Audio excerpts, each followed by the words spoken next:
CI projects don't fail because of the project leader or because of the tools the project leader might use. They fail because of poor sponsorship. You see, here's the challenge. Sponsors often think their role is to select a project, assign it to someone, and then check in on them from time to time throughout their project. That's not sponsorship.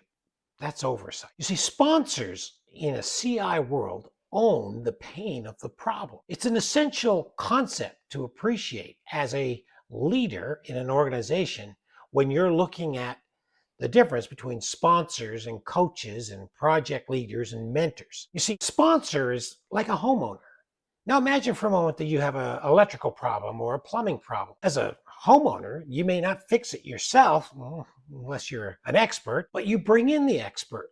And the expert discovers the root cause of the problem and then addresses it. That's the same role of a sponsor. A sponsor owns the pain of the problem. They bring in an expert, a CI leader, who's going to help solve and address the root cause of the problem, and then they'll move on to their next project. The sponsor is like the homeowner. They own the business unit and the problems within it. And so your job as a sponsor is to support the experts that you bring in. So you provide them information. You provide them the things that they need to be able to help assess the root cause of the problem.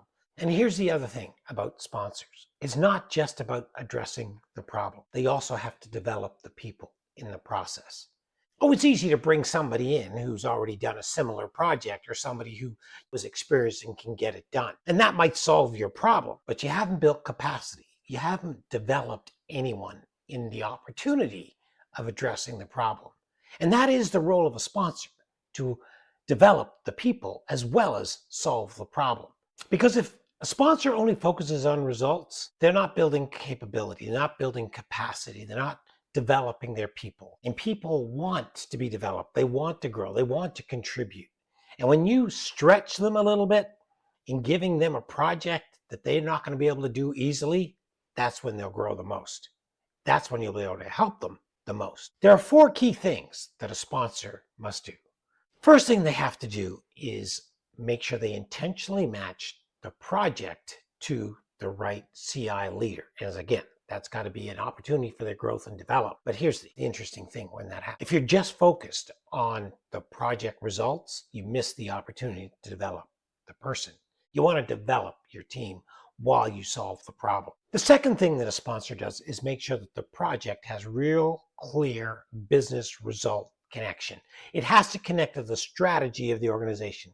It has to have an impact on the business goals, on those key performance indicators that everybody's looking at. If you can connect a project directly to one of those, not only is it going to get the attention of the senior leadership, if you're not a senior leader already, but it's also going to give the individuals that are on that team some real pride in that they're making a difference in your organizational success. The thing they do is remove barriers. And you see, over time, projects will potentially slow down or stall, or there'll be a hurdle that'll come along. It's the sponsor's role to help the leaders get over those hurdles. They're not to do the work for them. They're not to solve the problem. But if it's a resource issue, if it's an access issue to information or data, the sponsor is responsible for making sure the hurdle is overcome. That's where these ongoing communications, that's why we have toll gates. That's why we have regular intercessions with the project leaders to make sure that there's this constant communication between the sponsor and the team leader. And that way that there's no surprises and you can keep things moving and the momentum going. You can set milestones. You can set weekly cadence to ensure that things are getting done when they're supposed to be done. And if there's a problem, that can be addressed. And it's a sponsor's role to help solve those problems. But they don't tell the team what to do or how to do it. Their role is to trust the expertise of the team and the tools.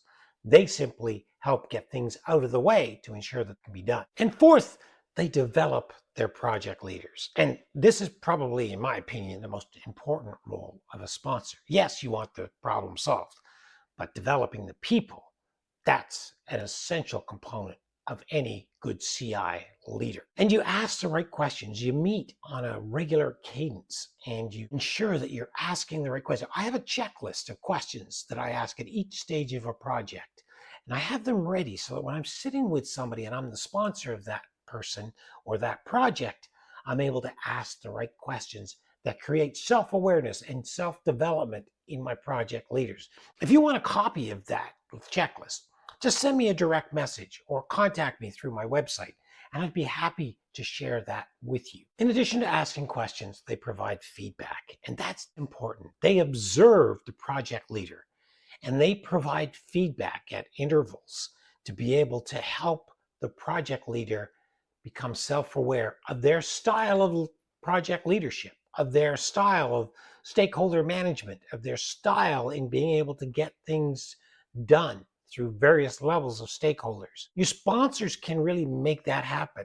When we think of sponsor, mentor, and sponsor, coach, they're all intermingled, but the development of the person that's leading your project is the sponsor's role. You see, mentors focus on the when and the why behind a action. Coaches focus on performance. Sponsors focus on development. And I think that's a key differentiator between those three roles. And sponsors don't work in isolation. If you got value out of this video, be sure to hit the like button. And if you're not a subscriber, subscribe so you don't miss a single module. And if you have any questions about the content, please put them in the comments. I answer every one.